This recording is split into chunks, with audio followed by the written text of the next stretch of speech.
Good morning. Today we are going to walk through my solutions to the third Electricity and Magnetism free response question of the AP Physics C 1998 released exam. AP is a registered trademark of the College Board, but is not involved in the production of and does not endorse this product. Here we go. Hey guys. Hey Bo. Hi Bo. Flippin' physics. Now I get to try to draw the picture.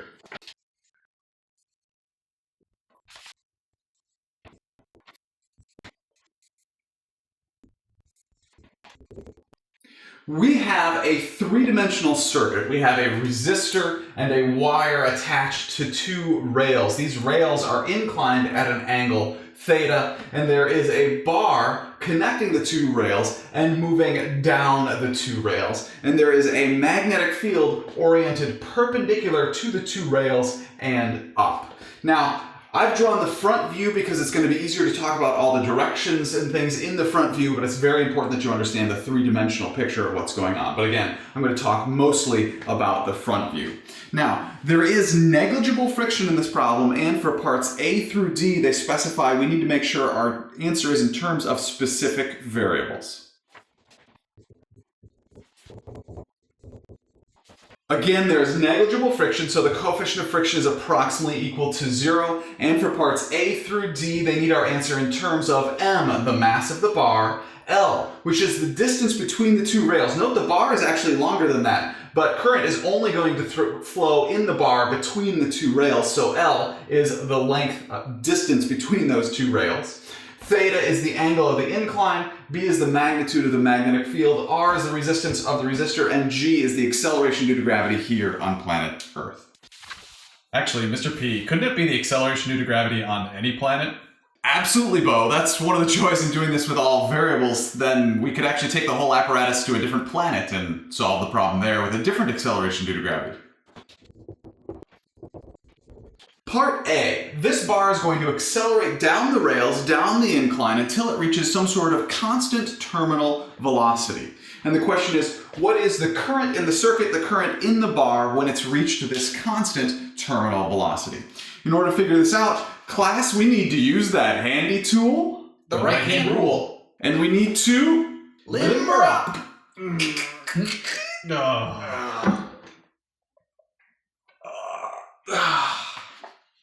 And we need to find Right hand. This one. the bar is made of a bunch of charged particles that are all moving at a constant velocity down the incline. So we take the fingers of our right hand, we point them in the direction of the velocity, we curl our fingers in the direction of the magnetic field, and our thumb points out of the board, which is the direction of the current in the bar, which means the current is moving this direction through the bar or out in our front view. So now there is a current moving toward you or out of the board in the front view, which means this current is moving to the left through the resistor. And if we take the fingers of our right hand, point them in the direction of the current in the bar, which is in this magnetic field, curl our fingers in the direction of the magnetic field, point our thumb, this is the direction of the magnetic force on the bar caused by the fact that it has current in a magnetic field. And this magnetic force is up the incline or opposite the direction of the velocity. In addition to the magnetic force caused by the current in this magnetic field in the bar also has mass, so there's going to be a force of gravity acting straight down. Now we have a complete free body diagram, and what we'd like to do next is to sum the forces. But before we can do that, we need to break forces into components. Now, we're not going to break the magnetic force into components. Instead, we're going to break the force of gravity into its components, because we're going to end up summing the forces in the parallel direction. Parallel to the motion or parallel to the rails. So again, we're going to break that force of gravity into its parallel and perpendicular components. Breaking the force of gravity into its components. The force of gravity is going to be the hypotenuse. We have the force of gravity parallel, which is down the incline, and the other component, force of gravity perpendicular, which is perpendicular to the incline and down. And now we need to figure out which one of these angles in here is theta. So notice the force of gravity is straight down. This is the incline or the rail. This is angle theta, and I've identified this angle right here as alpha. And notice that these three are going to add up to 180 degrees. Notice as well that the interior angles of a triangle add up to 180 degrees, therefore alpha plus this 90-degree angle plus this angle right here add up to 180 degrees, which means this angle right here is theta. So now we know that this angle right here is theta, and we can use sol ka to solve for the force of gravity perpendicular and the force of gravity parallel.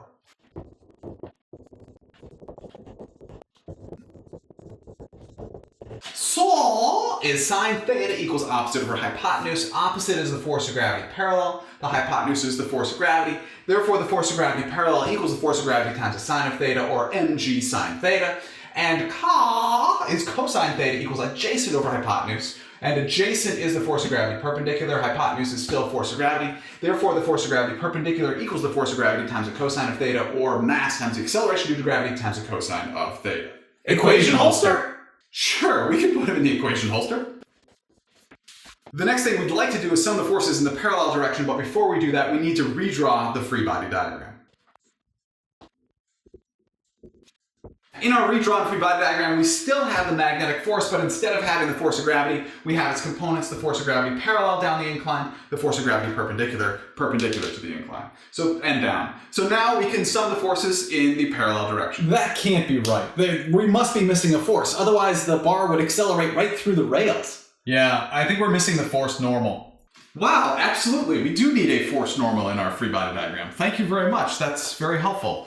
Don't you wish that you could have 3 people watching you as you do all the problems, helping you out? Yes? Yes. Yep. That would totally creep me out. So now we can sum the forces in the parallel direction. In order to sum the forces in the parallel direction, notice that I decided to make down the incline positive because that's the direction that the bar is moving. It'll make more sense in the long run. So the force of gravity parallel is positive because it's down the incline. The magnetic force is negative because it's up the incline. That's equal to mass times the acceleration in the parallel direction.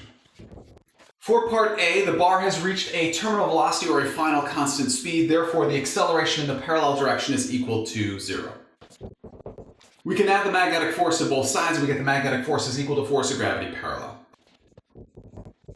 The equation for the magnetic force is the current times the length of the wire times the magnetic field times the sine of the angle. And from our equation holster, the force of gravity parallel is equal to mass times the acceleration due to gravity times the sine of the angle. Now, be very careful here. This theta right here, we already determined to be the angle of the incline. However, this angle right here is the angle between the magnetic field and the current or the wire. So these two angles are not the same. This angle right here is, again, the angle between the current and the magnetic field, which is 90 degrees.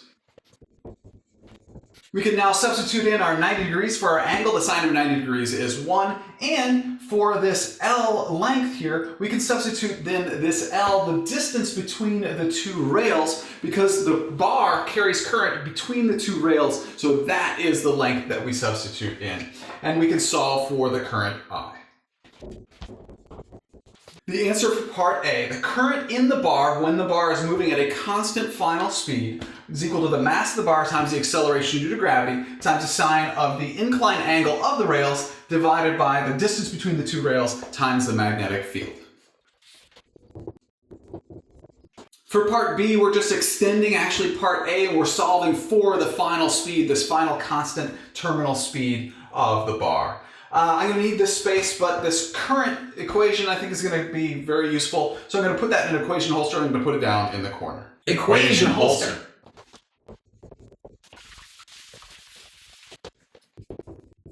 In order to figure out the terminal speed of the bar, we actually need to figure out the potential difference across the bar. Remember, this is a bar moving in a constant magnetic field, a piece of metal moving in a magnetic field. Therefore, it's going to gain a potential difference across the bar. It's something called motional EMF. Oh, emotional EMF always makes me sad. Billy, it's called motional EMF, not emotional EMF. Sorry. I guess I got that wrong. It starts with the equation that EMF is equal to the negative derivative of magnetic flux with respect to time.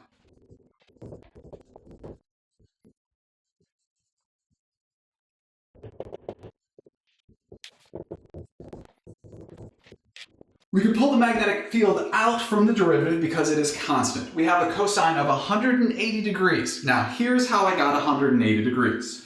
The current is moving in a clockwise direction in our top view. And if we take our fingers and we curl our fingers in the direction of the current, our thumb points in the direction of the area vector, which is going to be into the page, into the top view, but it's going to be 180 degrees from the magnetic field in our front view. So that is the 180 degrees we're talking about right here. Now, it doesn't really matter because we're only looking for the magnitude of the EMF because we're looking for the magnitude of the terminal velocity, the terminal speed. So this is just going to work out to be 1, again, because we're taking the magnitude of it, not -1. Again, magnitude.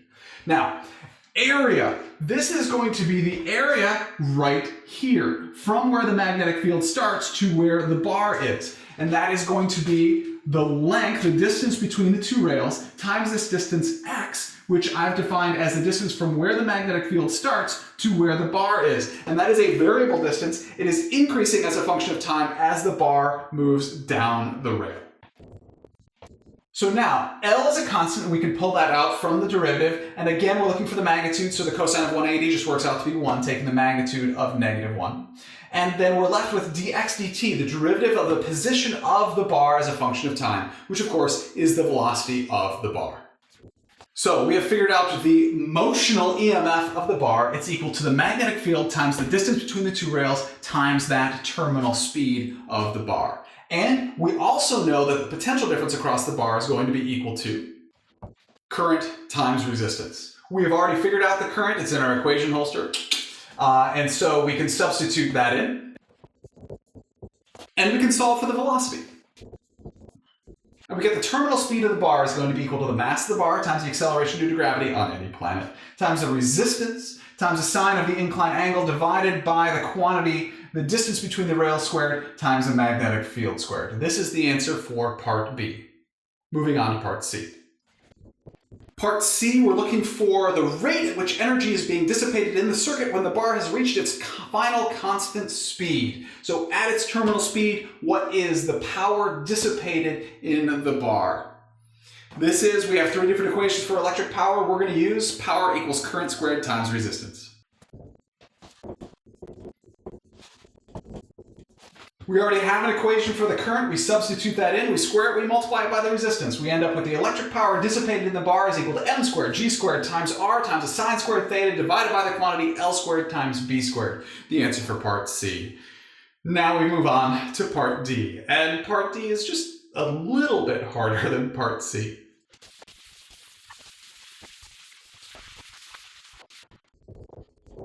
Part D. Express the speed of the bar as a function of time t from the time it is released at time t equals 0. So at time t equals 0, we release the bar, and they want an equation that describes the velocity of the bar at any time t is greater than 0. Mathematically, this is going to work out to be very similar to charging a capacitor through a resistance, how that the charge is a function of time when we charge a capacitor through a resistor. Just mathematically, it's going to work out to be similar to that. And let's remind ourselves of the limits for the velocity in this instance. I find that that helps to understand and fill in the gaps, just starting with the two ends. So let's start with those limits. The initial velocity is equal to 0. The bar starts out at rest. And we already figured out previously in the problem that terminal speed is equal to mgr sine theta over the quantity L squared times B squared.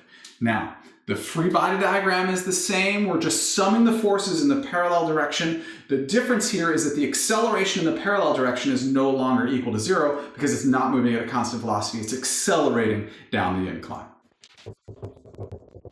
Summing the forces in the parallel direction, remember down the incline was positive, therefore the force of gravity parallel is positive, minus the magnetic force because the magnetic force is up the incline. And that's equal to mass times the acceleration in the parallel direction, which again is not equal to 0.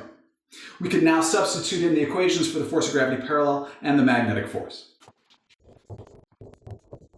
The equation for the force of gravity parallel is the mass times the acceleration of gravity times the sine of the inclined angle minus the equation for magnetic force is the current times the L, the distance between the two rails, times the magnetic field times the sine of the angle. Remember, the angle is the angle between the current and the magnetic field, which is 90 degrees, and that's equal to mass times now the acceleration in the parallel direction is the derivative of the velocity as a function of time. I plugged in 90 degrees for our angle in our magnetic force equation. The sine of 90 degrees is 1. Also substitute in the L, the distance between the two rails, for our capital L in the magnetic force equation, and divided the whole thing by the mass so that we can get the derivative of the velocity as a function of time by itself on one side. We know the motional EMF across the bar is equal to BL times V, and it's also equal to the current times the resistance, so we can solve for the current in terms of the velocity. And we get that the current is equal to the magnetic field times the distance between the two rails times the speed of the bar divided by the resistance. Now that we have the current in terms of the velocity, we can substitute that back into the equation we were just working with. And we end up with the derivative velocity as a function of time is equal to g sine theta minus the equation for current that we just plugged in, BLV over R times LB over M. Just multiplying through here, so we end up with L squared times B squared times the speed divided by the mass times the resistance. My goal here is to be able to take the integral. In order to do that, I need dv on one side and dt on the other side, so I multiplied the whole thing by dt. But in order to take the integral, I need all the velocity with dv, so I had to take this whole piece and divide the whole thing by this in order to have this velocity on the left-hand side with dv. So we end up with dv divided by everything that was right here on the right-hand side is equal to dt. And now I can take the integral. Taking the integral of both sides. On the left-hand side, we're taking the integral with respect to velocity. Therefore, we're going from velocity initial to velocity final. And what we end up with is we're taking the integral of 1 over everything that was on the right-hand side over here, this big giant piece. And on the right-hand side, we have the integral. We're taking the integral with respect to time. Therefore, we're going from time initial to time final. I'm going to start out by dealing with the right-hand side because it's a lot easier. We'll get to the left-hand side in a minute. We'll start with the right-hand side. The integral of dt just works out to be t from time initial to time final works out to be time final minus time initial. The time final is that variable t, the time at which we're looking for this speed, and then time initial was defined as 0. So the right-hand side just works out to be t. The integral of 1 over v with respect to v is the natural log of v. But we're not quite taking the integral of 1 over v. We're taking the integral of 1 over g sine theta minus L squared b squared times v over mr. So it's a little bit different. We end up with the natural log of g sine theta minus L squared b squared v over mr, but then we need to divide by the constant in front of v, which is negative L squared b squared over mr. And then we have the limits. We're going from velocity initial to velocity final. The initial velocity is equal to 0. Remember, the bar starts out at rest, and the final velocity of the bar is just going to be v. This is variable which we're defined. That's what actually we're trying to find in this problem, that speed of the bar as a function of time. So I multiply both sides by negative L squared b squared over mr to get negative b squared L squared times t over mr. And on the right-hand side, I didn't do anything with that yet. We'll do that now. We're going to plug in the initial condition and the final condition into our equation.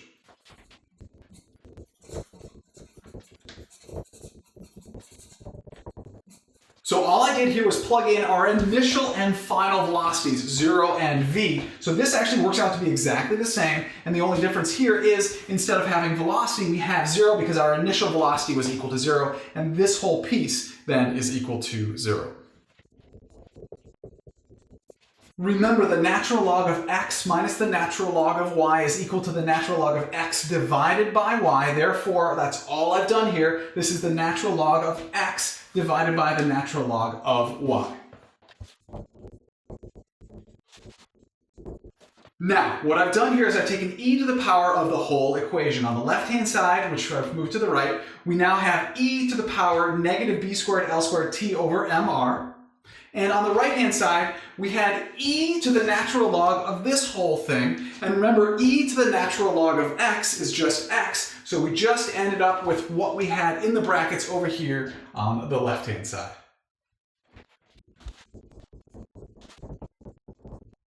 All I did here was multiply both sides by g sine theta to get it out of the denominator. So now on the right-hand side, we have g sine theta times e to the negative b squared L squared t over mr.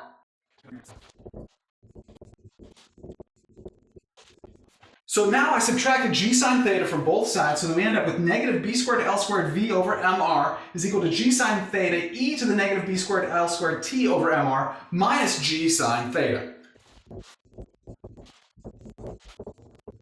So what I did here is I multiplied the whole equation by a -1 and pulled out a common g sine theta on the right-hand side. And what we end up with is b squared L squared v over mr is equal to g sine theta times the quantity 1 minus e to the negative b squared L squared t over mr. And we are almost done. The only thing we have left to do is to solve for this velocity. And what we get is the speed as a function of time of the bar is equal to gmr sine theta divided by the quantity b squared times L squared. That whole thing times the quantity 1 minus e to the power negative b squared L squared t over mr. The answer for part D. That was fun. Absolutely. Now, I think it's important that we stop for a moment and look at how part D of this problem is graded. Part D is worth 3 out of the 15 points for this problem, and you get 1 point for getting to each of the following steps in the problem. You get 1 point for getting correctly to this step. You get a second point for getting correctly to this step, and you get your third of 3 points for going all the way from here to here. There is a lot of math that occurs in between here, and this just takes a lot of time.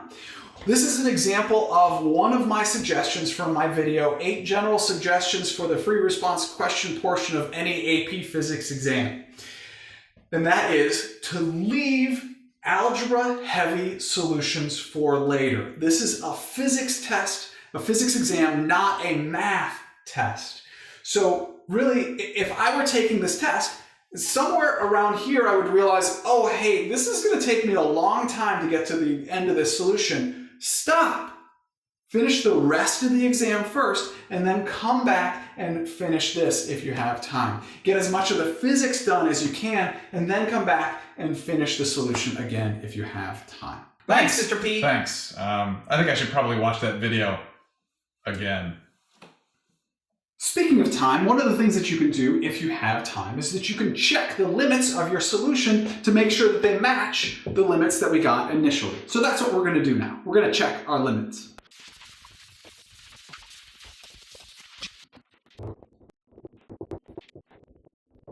So this is the equation we got for the speed of the bar as a function of time. The first one we'll check is that the initial velocity should be equal to 0. So at time t equals 0, we should get a velocity of 0 out of this equation.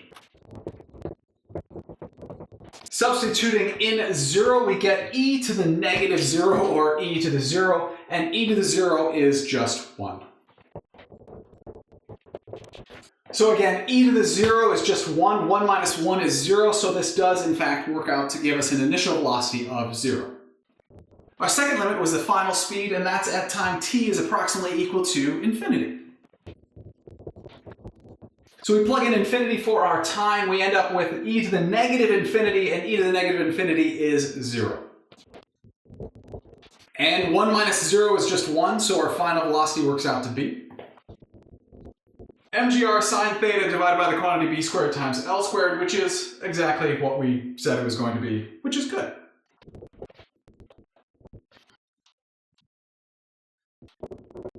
Part E. Suppose the experiment is performed again, only this time we add a second identical resistor at the bottom of the rails connecting the two rails. And the question is, will this affect the speed attained by the bar? If so, how? And please justify your answer. Now, what you need to identify here is that the potential difference across the bar is going to be the same as the potential difference across this resistor and is going to be the same as the potential difference across this resistor, which means, class, these two resistors are in parallel. And Bobby, adding a resistor in parallel to a circuit does what to the equivalent resistance of the circuit? Adding a resistor in parallel, that decreases the resistance. Correct. We've reduced the resistance of this circuit. Remember, the equivalent resistance for resistors in parallel equation is equal to the inverse of the sum of the inverses of the resistances. So the equivalent resistance is going to go down. And we know that the final velocity is directly proportional to the resistance in the circuit. Therefore, the final velocity of the bar is also going to decrease. Oh, that is the end of my solutions to the entire 1998 AP Physics C released exam. Thank you very much for learning with me today. I enjoyed learning with you. If you would like more of my AP Physics C materials, they are at flippingphysics.com. Please visit.